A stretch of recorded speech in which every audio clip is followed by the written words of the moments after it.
পারছি না গরমে, জানো। এই রান্না করেছি আমি, আমার এত কষ্ট হচ্ছে রান্না করতে, কষ্ট কিন্তু জিভে আমার স্বাদ আছে।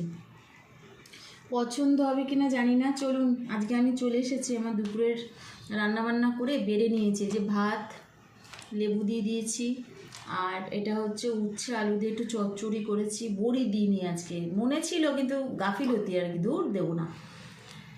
বেগুন ভেজে নিয়েছি, আর বেগুন যখন ভেজেছি তার সাথে একটা জিনিসও করেছি। এটা হচ্ছে আমার থালা, একই রকমভাবে বেড়ে নিয়েছি। এই যে ডাল করেছি আজকে, না টক ডাল করিনি, কারণ লেবু আছে তো, লেবু দিয়ে ডাল আর ওই বেগুন ভাজা খাবো। মুসুরির ডাল, আজকে মুসুরির ডাল করেছি। আর এটা হয়েছে আলু পটল দিয়ে একটু মাখা মাখা,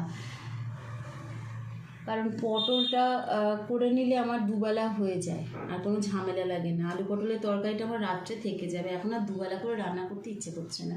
তো এই হচ্ছে আমার রান্নাবান্না আজকে, সাজিয়ে নিয়ে বসেছি আমি। কেমন হয়েছে আজকে একটু জানাবেন কিন্তু, আপনারা জানালে আমার খুব ভালো লাগে।